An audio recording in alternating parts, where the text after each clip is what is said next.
चलिए क्वेश्चन बन गया। और अभी तक क्वेश्चन तुम्हारे पास क्या था? तीन कॉइन को उछाला गया, तीन कॉइन को एक साथ उछाले, ठीक है। दो इवेंट डिक्लेयर था। पहला इवेंट क्या था? First coin shows head, first coin shows head. Second event क्या था? कि लास्ट कॉइन सोज टेल। और आपसे पूछ रहा है कि ये जो दो इवेंट्स आपको हम डिक्लेयर कर रहे हैं, दे आर डिपेंडेंट और इंडिपेंडेंट, दे आर डिपेंडेंट और इंडिपेंडेंट। बोलो वो आपसे सेम क्वेश्चन था, हो गया ना? तब भी वो मिला लो। पहला क्या है? 3 coins are toss, total sample space 8। नहीं भी लिखे सीधे 8 भी लिखे चलेगा। Number of sample space 8। First coin shows tail F shows head. 3 coin चलो, उसमें पहला वाला फिक्स है कि हेड ही आएगा। So H H H H H T H T H और एच टी टी। बोलिए ज्यादा ठीक है।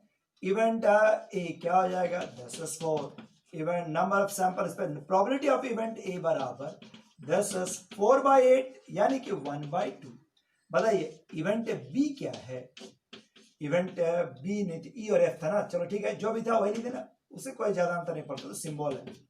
एफ क्या था? एफ था तुम्हारे पास कि last coin shows tail, last coin shows tail. ठीक है, लास्ट कॉइन पर टेल आए, लास्ट कॉइन पर टेल आए मतलब एच एच टी। अंतिम फिक्स है कि लास्ट वाला टेल ही आएगा, टी एच टी और टी टी टी। बताइए नंबर ऑफ एफ कितना हो गया? This is 4। So probability of F is equal to, probability of F is equal to this is 4/8 यानी कि 1/2। Now event E intersection F का बात करो, मतलब दोनों घटना एक साथ घटे। क्या मतलब? First coin shows, first coin shows, first coin shows head and last coin shows tail, last coin shows tail. ठीक है, लास्ट कॉइन सोज टेल, पहले पर हेड आए और अंतिम वाला पर टेल आए। 3 कॉइन को एक साथ उछाला गया है, अब पहले पर हेड आए और अंतिम वाले पर टेल आए। ठीक है, फर्स्ट पर हेड आए और दूसरे पर टेल आए। यह आपका रस है, फर्स्ट पर हेड आए और दूसरे पर टेल आए। बोलिए याद है? ठीक है, फर्स्ट पर हेड आए और सेकंड पर टेल आए। So number of E intersection F का वैल्यू क्या हो गया? This is 2।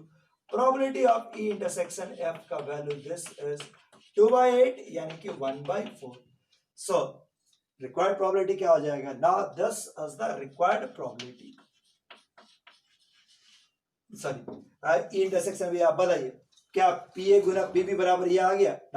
एस क्लियरली आप देख सकते हैं कि पी ए पी ई गुना पी एफ बराबर पी ई इंटरसेक्शन एफ के बराबर आया। अरे बस ये ऐसे बराबर आ गया। So independence, so independence, so events are independence, so events are independence.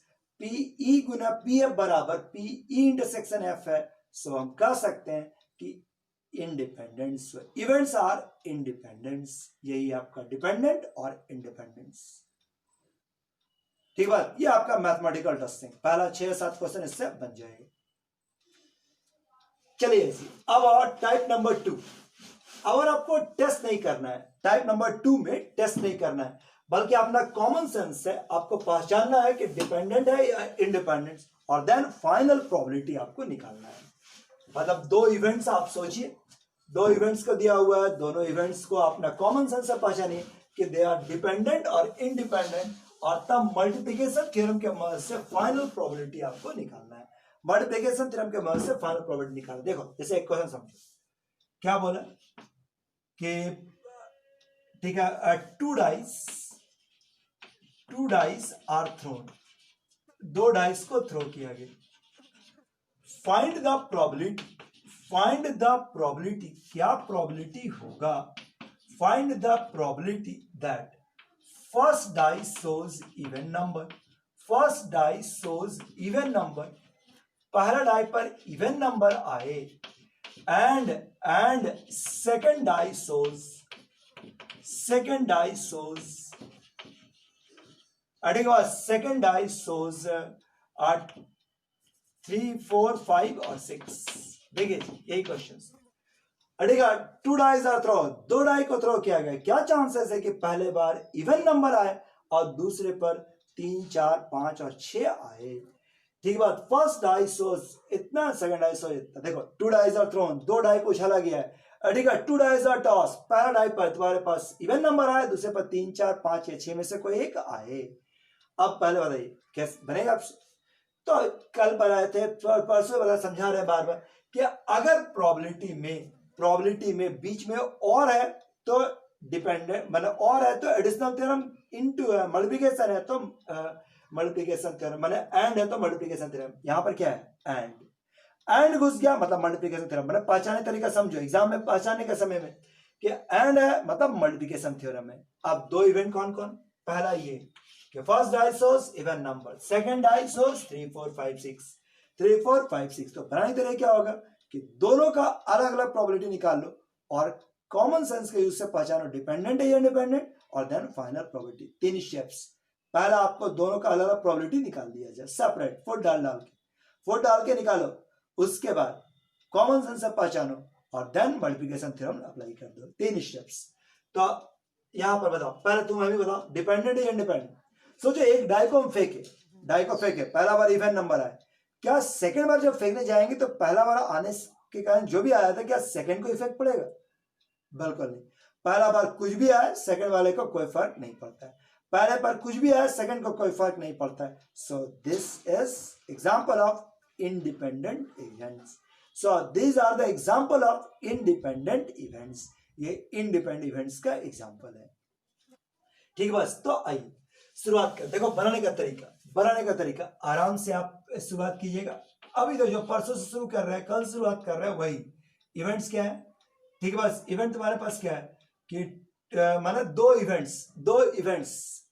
ठीक, बस बता इस बार एक्सपेरिमेंट के साथ शुरुआत नहीं। देखो लिखने का तरीका थोड़ा सा बदल जाए, कल वाला नहीं रहेगा, थोड़ा सा बदल जाए। जैसे आपका मल्टीप्लिकेशन थ्योरम बदल गया तो आपको लिखने का तरीका एक्सपेरिमेंट के साथ नहीं, इवेंट के साथ शुरुआत होगा।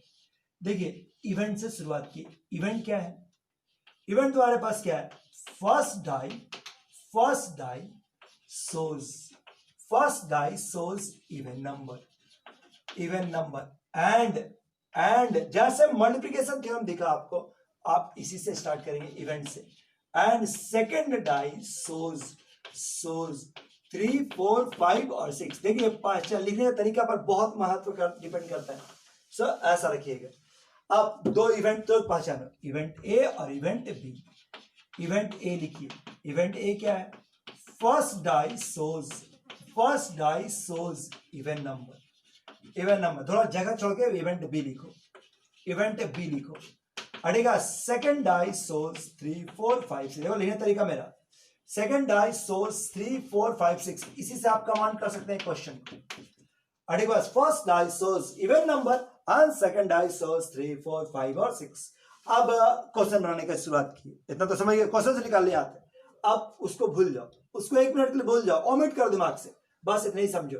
Just 1 die is drawn, 2 die था अभी मेरे दिमाग में, बस एट द मोमेंट प्रेजेंट इतना ही है। Just 1 die is drawn and die shows even number. Just 1 die is drawn and die shows even number.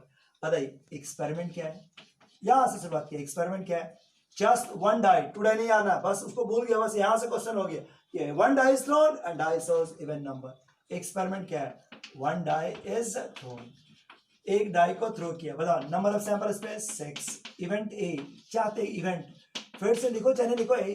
ठीक है, इवेंट तुम्हारे पास क्या है? Die shows even number. Die पर इवन नंबर आए, मतलब 2, 4, 6। बताओ नंबर ऑफ इवेंट ए कितना हो गया? 10s3। Probability of the event बराबर 10s3/6। So probability of the event is 3/6। क्या है? तो ठीक है। अब सेकंड इवेंट में शुरू किए, सेकंड इवेंट शुरुआत किया जाए। बताओ ये क्या हो गया? Second die shows 3, 4, 5, 6। Second die shows 3, 4, 5, 6। Experiment क्या है? ठीक है, just 1 die is thrown, 1 die is thrown. अब बता number of sample space 10s6। Event B क्या चाहते हैं कि die shows 3, 4, 5, 6। 3 4 5 6 dice shows 3 4 5 6। Number of B कितना हो गया?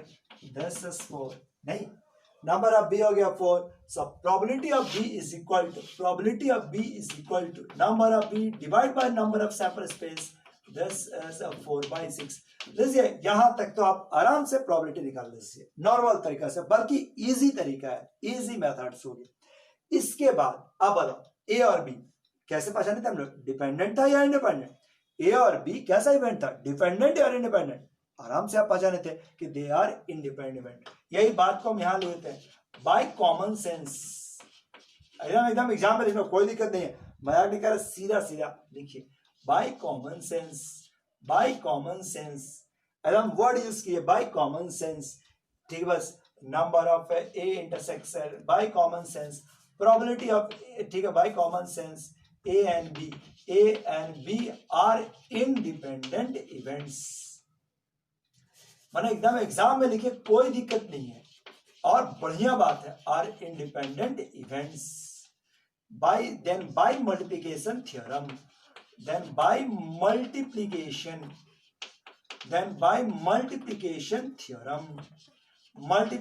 theorem से probability of A intersection B is equal to probability of A intersection B बराबर probability of A Guna probability of B। चूंकि इंडिपेंडेंट इवेंट है तो आराम से ऐसा लिखा सकते हैं, probability of A कितना आया? 3/6, ये हो गया 4/6, यानी कि 12/36। Final probability is 1/3। So required probability is 1/3। देखिए यही आपका सेकंड का बेस्ट क्वेश्चन है, बहुत ही मन लगा के देखो, बहुत ही अच्छा टॉपिक, सीधा सीधा टॉपिक है और आराम से आप ऐसा पहचान सकते हैं। नहीं दिक्कत तो नहीं लगना चाहिए, सीधा कंसेप्ट है, हो जाएगा। चलो आप भी ठीक है, बढ़िया से क्वेश्चन सुनो। क्या बोला? A pair of dice are thrown, pair of dice को थ्रो किया गया है, ठीक। बस पैराडाइज आर थ्रोन। अब तुम्हारे पास व्हाट इज द प्रोबेबिलिटी, क्या प्रोबेबिलिटी होगा? व्हाट इज द प्रोबेबिलिटी, क्या प्रोबेबिलिटी होगा that first die shows odd number and second die shows less than 5। समझ के बना लेना, बहुत सिमिलर क्वेश्चन दिए हैं, ठीक है। नहीं भी दिख रहा तो वर्ड से सुन लो, ठीक है।